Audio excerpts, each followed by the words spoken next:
Welcome to an inquiry into empathy quotient by Vidya Damani. Through the medium of a podcast, I'm going to be speaking to leaders from various walks of life to unpack and understand empathy in action. How can empathy be implemented, taught, or inculcated? So if you're someone who's ever asked yourself, how could you be more empathetic as a person or a leader, then this podcast is for you. Please stay tuned and let's understand and learn together.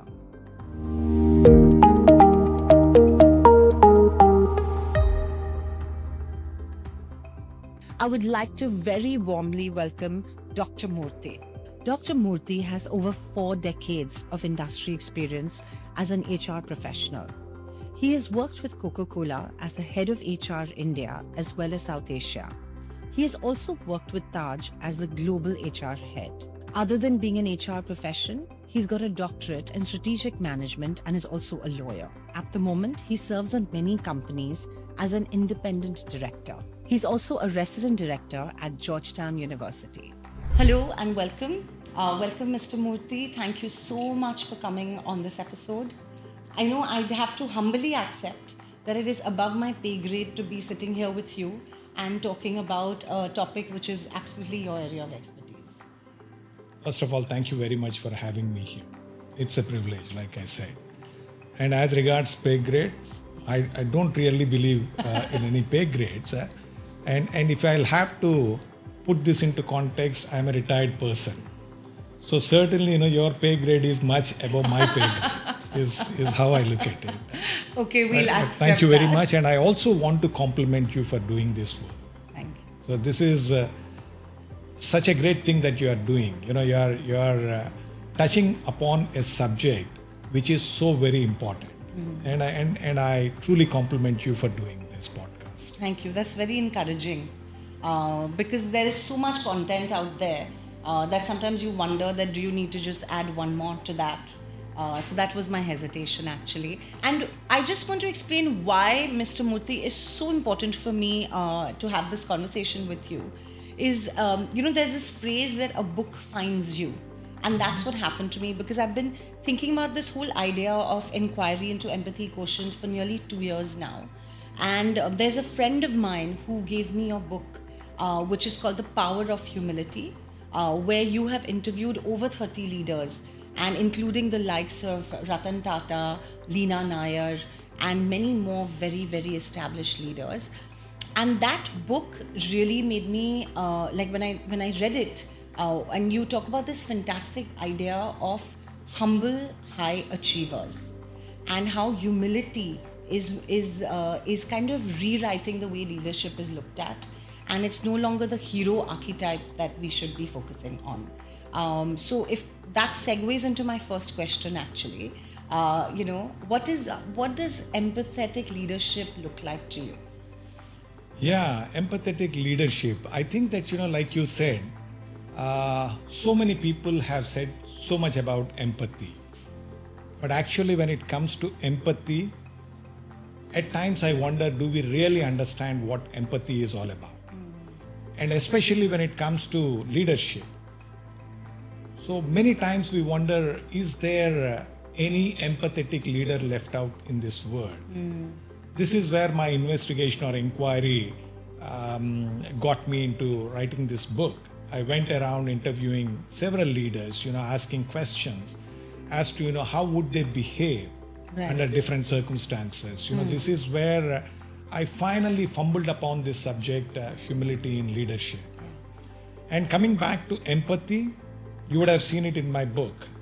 Humility is one of the major parts of humility. Yes, absolutely. And in fact, humility is the key for being humble. If you want to become a humble leader, empathy is the most important thing, or it's the bridge which takes you from one end to the other end. If you're talking about the heroic leaders, when you want to, of course, a narcissistic leader cannot really become a humble leader. That's a separate subject altogether. But when you want to become a humble leader, I think that, when we understand what empathy is all about, then we could become a little bit more humbler, is what I came to know through my research. And coming back to your question as to what exactly is empathy, the simplest definition that could be given to empathy is feeling the feelings of others. The problem is that many people get confused between empathy and sympathy. True. We are all sympathetic as human beings. We are sympathetic. Sympathy is an emotion. Similarly, empathy is also an emotion. Empathy is a much stronger emotion than many other emotions which we experience. Wow, that's interesting. And actually what science tells us is that as humans we experience more than 40,000 emotions every day. It's emotion is an energy in motion. It moves us forward. Right. And constantly we are experiencing these emotions. And when it comes to empathy, it is such a strong emotion. It moves us from one end to the other end, like I was saying earlier. That's the power of empathy. What exactly is empathy if it is not sympathy is the question. Like I was saying, it's feeling the feelings of others. And again, science tells us that we could never ever actually feel the real feelings of the other person. Never. Because the other person is experiencing that particular situation. Right. And he or she is having those strong emotions, whether it is joy or sadness or some other emotion, they are experiencing that emotion. Can we really have that kind of emotional depth? Maybe not. We cannot. Even if we've been through the situation, suppose like someone's lost a parent and we've been through that. So can we empathize? We could certainly empathize. Our circumstances, our past experiences would certainly help us to understand the situation or the emotions the other person is experiencing at that point in time. But it's like this, it's someone lost her father. Right. And I lost my father a few years back, and I know how it feels. But can I really feel the exact feelings of the other person at that point in time? Maybe not. Correct. Okay. And also, there is one more important thing. To be empathetic, do I need to feel the feelings of the other person at the same degree or at the same level is the question we must ask. Why it's not needed to feel the exact feelings of the other person, like I was saying earlier, is that if I'm feeling the exact feelings, the other person has lost her father, and I'm feeling as if I have lost my father just now, I can never extend my helping hand to the other person. Correct. You'd be following. I also would be in the same state of depression, dejection, and feeling all sorts of negative feelings at that point in time. This is where it's not really needed to exactly feel the feelings of the other person is what is said.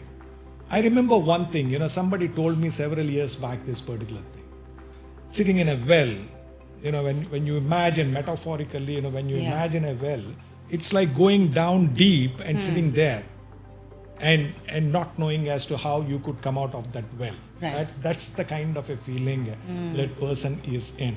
Wow, that's very visual, and it's true. And if you're also sitting next to that person in that well, then you could never get that person out of it. This is where you need to stay out of it. You need to feel the feelings of the other person to be empathetic. But at the same time, it's not that you'll have to exactly feel the same degree of feelings.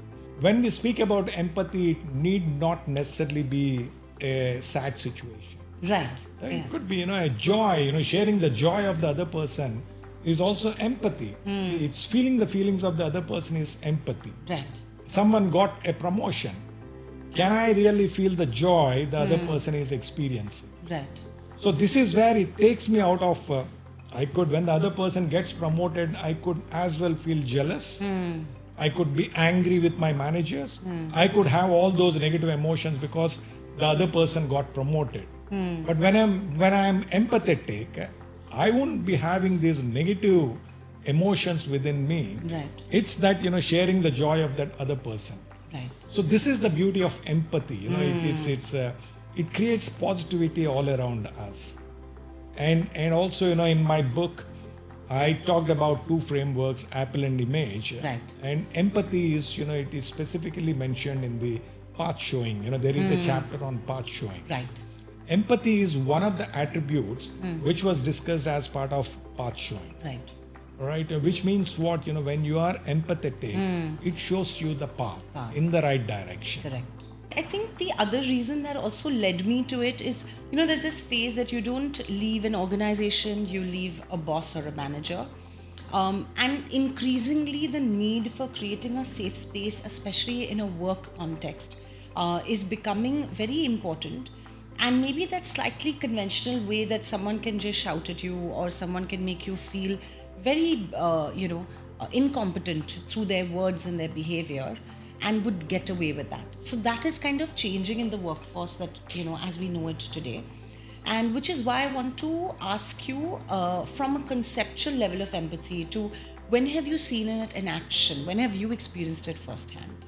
Yeah, and I must say that I have been very fortunate to experience the empathy of my managers, my team members, and many people all around me. Actually, that's where I believe that I am a very fortunate person in life. When I became the HR head for Coca-Cola, Okay. so that was a big position. Right. It was from a regional role I moved into the HR director's role. I was in Hyderabad as the Okay. regional HR director for the region. Then I moved to Gurgaon, Okay. and my boss was John Ustas, an American Right. who came from America. And he was also based out of Gurgaon. Oh yes, he was my boss, Right. and he was the CEO of the company, and I became the HR head for the company. And when I moved to Gurgaon, it so happened that my son was in ninth standard. My wife and I had a discussion, and like many other Indian parents, we also thought that education is so very important for our children. So we shouldn't be disturbing his education at this point in time. Right. So my wife and I decided that she and both the kids would stay back in Hyderabad till my son completes his 10th standard. So I went to Gurgaon, and then I started working. And when in the initial days, in the first, second or third week, I still remember this so very clearly. I was having this conversation with John at 5:30 in the evening. Right? John used to come to work at 8:30 in the morning, and he would leave by 5:30 in the evening. Oh, that is an American way of working, yes. American way of working, and John also knows the importance of spending time with his family. Right. When I was going on and on explaining him something, he said something like, PV, my wife would be waiting there for me at home. Can we discuss this tomorrow? Nice. I said, yeah, sure. Then we walked out of the cabin, his cabin, and then we were standing at the edge of the steps. And then John asked me that, are you going home tomorrow, people? He knew that my family was in Hyderabad. I said something, I smiled at him and said that, I mumbled something. I was not planning to go to Hyderabad from Delhi because of the cost. Your Right. air tickets and all would be pretty expensive. You can't go to Hyderabad every week to spend time with your family. So I was planning to go there once every month, kind of a Okay. thing. So I smiled at him and said that, yeah, maybe, kind of a thing. So then Saturday comes and John called me up. And he asked me this question as to, where are you, PV? I said that, I'm in my room. Gurgaon? I said, yes, Gurgaon. Why didn't you go home? Oh, wow. Okay. I said something like, I'll be going next week, John. He said that, okay. Next week, again on Saturday morning, he called me up. I was still in Gurgaon. He said, why are you still here, PV? I told him that, John, it's pretty expensive. I can't buy the flight tickets every week to go spend with my family. So it's okay, once in a month I'll be going home, so there is no problem. There was a problem actually, not spending time with family Yes. was an issue, it's emotionally, it was draining me out. Monday morning comes and John had a discussion with me. He told me something like, PV, Friday, Saturday, Sunday, you'll be spending time with your family. Monday, Tuesday, Wednesday, Thursday, you'll be here with me. And Thursday evening, you go back home. And I'll be signing all your bills. Oh, fantastic. I thought that, John doesn't really know how the organization works. How could he sign off my expenses to go home and spend time with my family. He doesn't know the HR policies. I was the HR guy. No, this is not possible. Again, I didn't go home the following week as well. And then again, he asked me. I said that, I don't think you can sign off my bills, John. He said that you don't worry about it. I'll be signing off those bills. So you go home. The beauty is that, when he was leaving India, I spoke about this in his Farewell. Right, and I said that this is what this gentleman has done for me. I could spend time with my family because of him. And John took the mic from me and he said something like, I did this to you, PV, so that you can do it for many others in the organization, the same thing. Oh, wow. It's after several years, whenever I speak about it, I feel that emotion within. He could sense that, I'm a family person and spending time with my family was important for me. Right. And that's empathy. And the kind of loyalty I feel for the organization, not just for John. John is a dear colleague. It's family for me, and similarly for him also. We are still in touch with each other. But the kind of loyalty, the kind of commitment I feel for the company is enormous. Fantastic. I could never ever forget that organization. And I wrote about it, not about this particular thing, but about the company in my book. And John was part of it, by the way. He gave his insights about humility. What I'm really taking back, one is it wasn't just a compassionate act for the sake of it. It was a true understanding of you and what you needed to be better and more productive and happier. Basically, Absolutely. because if you're happier, you're more productive. Absolutely. The other thing I'm really taking back is the chain reaction. If you're treated with empathy and compassion, there is a very high chance that you would do that forward. Because when I meet, I've only met you twice, and I feel like I know a bit of you through your book. But literally from your pause, I can feel the humility, empathy, compassion, You're very truly kind. coming out. You're very kind to say that. And it's true. That's where, empathy is so very powerful. And the kind of lessons I have learned from John or many others like John were really stayed with me, and many of the decisions which I took Right. later in my career or in my life were based on those experiences. Right. Yeah. But based on those experiences, Coca-Cola had taken over Parle. the employees from Parle. The Parle group of products were taken over, and all the employees also became employees of Coca-Cola. Right. Coca-Cola had a retirement age of 60 years. Okay. I joined Coca-Cola company, so I was on the retirement age of 60. I would retire at 60 years. Whereas the Parle group of employees, they had the retirement age of 58 years. Because they were part of Parle, where it was 58 years. For whatever was the reason, it remained. All those employees were at 58 years of retirement age. When I became the HR head, nobody went to court, nobody argued about it, because those people were so soft, so good-natured. I don't think anybody ever made an issue out of it. But still, whenever I met some of those people, they were so very hardworking, so committed, so loyal to the organization. And most of those people were in sales also. And, sales is the backbone of any organization. Yes. And this is where I could feel that, the differentiation, the disparity between Coca-Cola employees and Parle employees. And I think that, I took that initiative, and I still feel very good about it. I reached out to our global HR head and told him that, Nick, this is a disparity. This we need to correct. We should make it 60 years for everybody. And Nick Wall, who was there, he said that you need to be careful about it. I said, why? He said that in France, when the retirement age was increased, people were very upset. Okay. They wanted to retire early and enjoy their life. So they started fighting with the companies and the government, saying Right. that who are you to keep us in employment for longer period? You can't keep our social security amounts and all that. That's a different issue altogether. So I explained to him that here in India, that's not the case. If you extend the retirement age, people would really thank you. They Right. would feel good about it. Yeah. And that's what has happened, actually. Fantastic. And we changed that retirement age, and people were really, really happy about it. Right? And similar thing happened at Taj as well. There also, there used to be all kinds of retirement ages when I joined there, 55, 58, and 60. And we made it 60 for everybody. Oh, fantastic.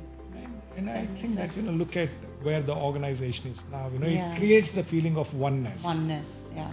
So net empathy leads to a feeling of oneness. I like When that you thought. show empathy, so then we both become like, it's like one.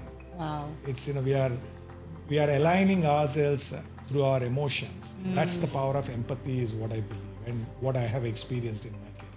That is fantastic. So here's a very practical question, right? Which a lot of youngsters will ask. Is that who you are today couldn't have been who you were right from the beginning when you joined the workforce, right? So could you share your actual honest struggles as a leader to be able to be empathetic, compassionate, or humble? Because today you are a humble high achiever, definitely. So what was your journey? My journey was, that's a very good question, very tough question as well, Vidya. I talked about my Coca-Cola days and Taj days, where I was head of HR. Yes. But I started my journey as a trainee in personnel department, where I was paid 500 rupees per month.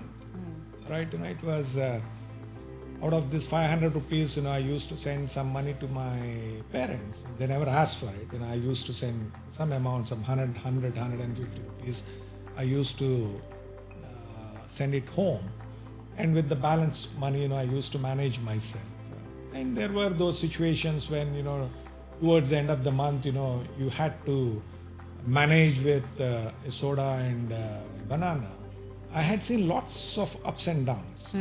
Lots of ups and downs. And like you were saying before, corporate world is energy guzzlers of people. I'm writing my second book now. Oh, you are? And I would be discussing something about it as to what's happening in many of the corporates, not in all corporates. And I was lucky to work for Tata's, Coca-Cola, and similar organizations in my career. Yes. And like you said earlier, the psychological safety that's completely taken up. Right. You're a slave to your organization. You're a slave to your managers, kind of a thing. And managers and senior leaders take all kinds of liberties, shouting at people, yelling at them, and then making them work for any number of hours. All these things are taking place. Look at what is happening in the corporate world right now. There is something called as, the great resignation. Yes. Or silent quitting. Silent. All these things are the reflection of the management attitude, is what I believe. I'm not saying that all the employees are good and all the employers are bad. That's not what I'm suggesting. But when we face certain problems with our employees, the management should look into the mirror and understand as to where are we going wrong. Right. Rather than blaming the employees that, look, they are doing, there is moonlighting that's happening, they are leaving the organization, they are going for a better job and all that. And they're too entitled. Yeah, I don't believe in all those things. So in my career, I had worked with that kind of bosses. It's not that, it's always working for a John kind of a boss. John was an exception rather than a rule. So I had those issues with many of the bosses. One of the bosses, I won't name him, again an American. He wanted me to do certain things which I was not really prepared to do. I knew that they were not in the interest of the organization. So we had a serious situation. We were not looking into the eye. We were not having the right conversations. The situation was pretty serious between both of us.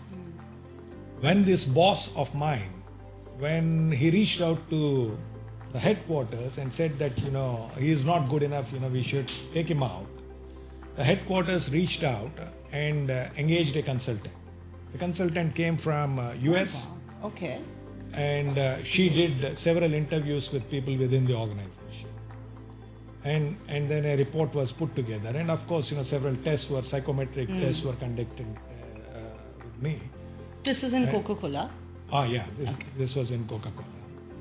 And what happened was that when the report was handed over to me by my Atlanta headquarters, and he said that PV, people said all good things about you. So now you don't have to worry about anything. And subsequently they had transferred the CEO out of India and they had put him in another country. And subsequently he left the organization. It was one of those situations where when there was an issue between the top boss and one of his team members, the top boss got moved out. Okay. It's not normally what happens is that the junior person will be shunted out. But here in this case, it was the other way around. And again, what was the reason for that? The kind of things my team members talked about me. When I looked at the report, I had tears in my eyes. It was empathy. They had empathized with me and they said things about that. He is the first one who talked about productivity in this organization. He was the one who got contract labor into the boardrooms and discussed about their issues. Right. And he is pushed to the wall by this manager and all kinds of it's good things about me. I'm saying that they could have taken a different stand. Right. They would have thought of getting rid of me by saying some harsh things about me, but they didn't do that. I'm not trying to say that I'm so good that they said all those good things about me. There would be several negative things, several opportunities and weaknesses in my leadership style, but they did not speak about any of those things. Right. They spoke about the good things because they could empathize. Is there anything you do or you practice to stay what you call like a low center of gravity or to stay humble? Is there anything that you do? Yeah, I do that. I think that let's take an example that took place this morning. I got up this morning. I was somehow very feeling very restless. It was like as to why am I doing all this? Why am I running around? What is happening? It's a sort of blaming a few individuals. That was going on in my mind. And then I went out for my morning walk, and then I started looking at it from the other perspective. Then I realized, what you told me about, everyday enlightenment. I remembered you, and I thought that. So this is where reframing. One thing I practice is that when I realize that I'm in the grip of negative emotions. Then I try looking at it from the other perspective. I try reframing my thoughts and say that, let me look at it from the other angle. And many times, 9 out of 10 times when I do that, whatever negative emotion I'm experiencing, it vanishes just like this. Fantastic. And in its place, there would be so much of positivity or a positive emotion that takes place. So it's beautiful. That feeling itself is so very beautiful. Nice. Then you feel so light-headed, so light-hearted, and the world looks so very beautiful at that moment when that happens. So reframing is, you're saying you look at the same situation from the other person's perspective. That's right. So literally like putting yourself in that person's shoes. And when you look at it, you suddenly realize that maybe what you were feeling as they're not being right to you or they're doing you wrong changes. Right? Absolutely. And I think that is what you're saying that just makes you feel lighter. Absolutely. From the other person's angle, that is one thing. And like I said, maybe, we cannot really see from the other person's angle all the time because we do not know what's happening in that person's life. Right. This is where, having a 360 view of that particular situation. Okay. would it be this kind of a situation that's making this person behave in this manner? Your wife was upset and she shouted at you, for example. Fortunately, my wife is not like that. I'm so very grateful again for that. We can get angry because she shouted at me.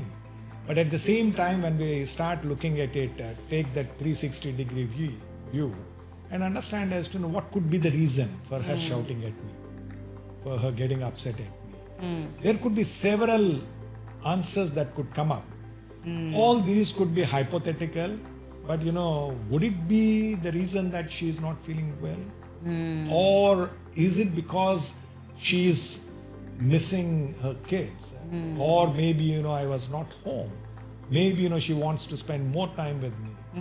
So when we start looking at all those ifs and buts, Right. all the possibilities, that could have made her behave in that manner, I think that, our perspective changes.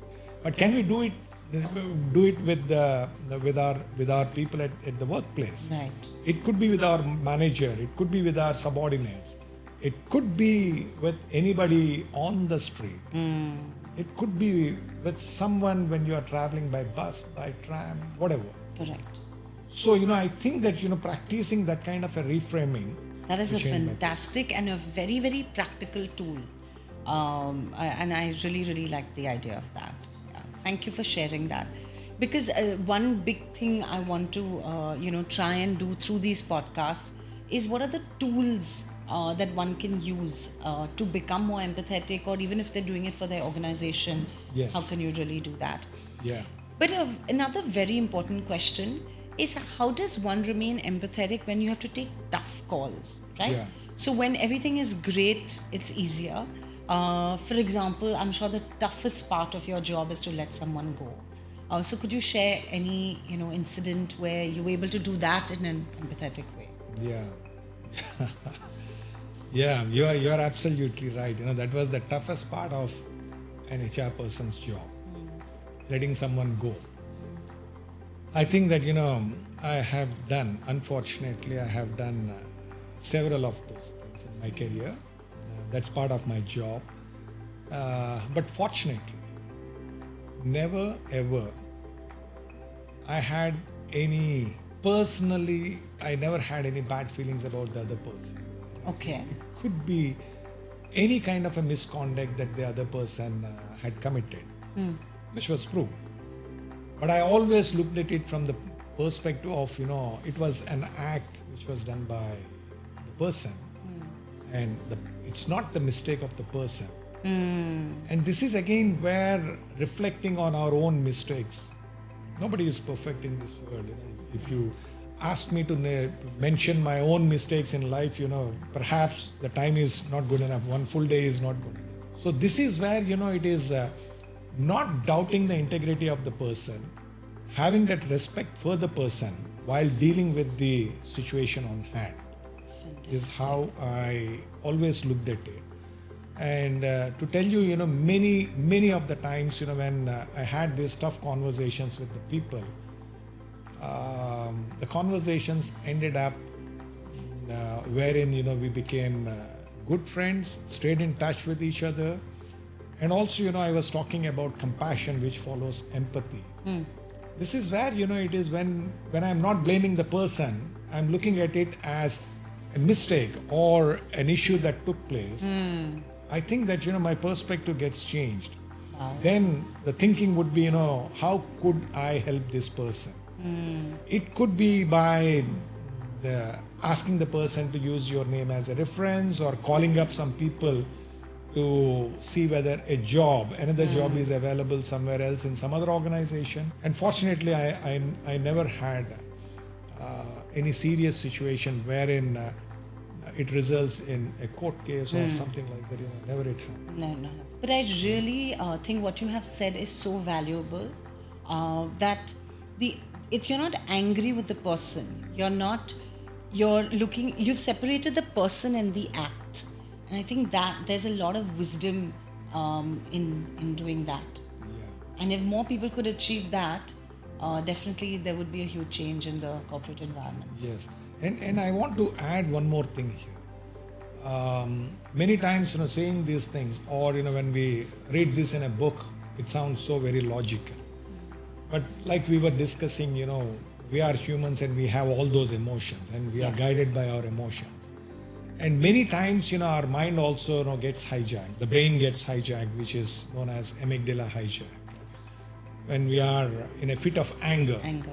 someone has done something wrong, brain gets hijacked. You are in a fit of rage, anger. Then can we really differentiate the person and the situation? Maybe it's not so easy. It's not so easy all the time, it is. This is where I think that centering ourselves, another tool, centering ourselves before we start reframing. Before Okay. we start Centering looking at- ourselves. centering ourselves, and it is again, it is pretty simple. It's pretty simple. How would I center it? Let's say, for example, you are asking me these questions. There are these cameras in front of us. My brain could get hijacked. I could get into a panic situation. Then I won't really be my normal self. Right. Then comes the centering yourself part of it. How would I center myself when your brain gets hijacked? It is staying in the moment, feeling the feet on the ground, Okay. feeling your back resting the back of this chair. It's feeling this environment, feeling your presence in this room, feeling all these things in this room. That brings you back. When we center ourselves, looking at it from the other person's perspective or reframing our thoughts would become much easier. Right. I think that when we try separating the person from the situation, centering ourselves is an important thing. Otherwise, we could get drawn into the drama Correct. the brain plays on us, Right. and we could believe that the other person is wrong and start blaming, whether we do it openly or in our brain. It's we'll say that this person should go. Right. So this is where we will target the person, not targeting the person and looking at it as a mistake that has been committed, but the person has to face the punishment. Right. So let me do that in a manner which could be empathetic. Reminding me of this one phrase, which is that reprimand the act and not the person. Absolutely. 'Cause you're Reprimand not- the act and not the And person. not the person. Yeah. That's what. And reprimanding the act and not the person also indicates that we always have respect for the person. The respect for the other human being can never ever taken away under any circumstances. Wow. I think that when we have that respect, I think many of these problems would simply go away. Right. That's what when we lose the respect for the other person, then things would become very difficult Correct. for both. Yeah. Then the conflict arises, then we can never ever patch up and come back to our normal situations. Absolutely. Yeah. Thank you. That was very, very useful. Thank you. And that brings me to my last question, actually. So a lot of people who would be watching this podcast, they're obviously leaders in their own way, could be leaders from various walks of life. So what is your message to someone who wants to actively start being more empathetic as a leader or even as a human being? What could be your message to them? Where do you start? I would start where I left our conversation a while ago. It is with respect. With respect. Respect, mutual respect, respect the other person. And it's so unfortunate that we always look at various elements to differentiate ourselves. Inclusion doesn't naturally come to human beings is what I believe. Yes. We are exclusive by nature. We exclude ourselves by saying that you are a lady and I am a man, and he is the junior most person and I am a senior person, and I draw this kind of a salary and the other person gets some other kind of a salary. It drives a Mercedes and I drive whatever. We always it's exclude by these differentiations. I think that the way where we need to start is having that inclusive mindset. The inclusive mindset Nice. comes when we respect the other person as a human being, and not by looking at the gender, caste, creed, race, and all that, the status. That's not where, but unfortunately the mind gets drawn to those things. There is a senior person in the organization, so let me give more respect to that person. Right. And here is the bellboy, so it's okay even if I don't say good morning to that person, even if he says good morning to me. So when we respect the other person as a human being, I think that it's the level playing field where we start. Nice. That's the starting point for me. And many times we could fail doing that one also. And can we reflect? Can we go back home and reflect a bit about it, a bit about our own behaviors during the day, and correct them the following day? I think that this is where a constant reflection is what's needed. It's reflection is such a powerful tool for human beings. It's unfortunately again many of us are scared to reflect about our own actions. And we always constantly in this frame of mind that whatever I do is the right thing. It's when we look at it that we are all imperfect. Nobody is perfect in this world. Imperfections make us human beings actually. So that could be the starting point to understand that I'm not perfect. So can I start by respecting the other person? This is where I think the empathy kicks in, the compassion kicks in, and then we would go where we would like to go as human beings. That's how I look at it, Divya. Taking from this last sentence, when we were having the offline chat, you said a beautiful thing. You said, when you are being empathetic, it can take you to places that you have never been to. Absolutely. So it is not about being empathetic for others, but more for yourself. Absolutely. And I think that is a very, very powerful thought. Thank you. It is. And I wish more people would, be able to think like that. Yeah. When there are people like you putting focus on this important subject, certainly there will be change that would be taking place, Divya. Thank you. Once again, my compliments to you for taking up this task and then having me here on this podcast. Thank you. Thank you so much. Thank you. So this concludes our episode with Dr. Murthy. It was truly humbling and enlightening at the same time. I just want to kind of recap the points that I took away. One was about reframing, looking at it from another person's perspective, and also that point he spoke about, the 360-degree view of reframing in any situation where we might feel, hurt, or even feel that, when we're being wronged. The second point was about centering ourselves, coming back to the moment, grounding yourself, feeling where you are. And a lot of people call that mindfulness. So, just kind of centering yourself. That's the other thing he said could be very useful.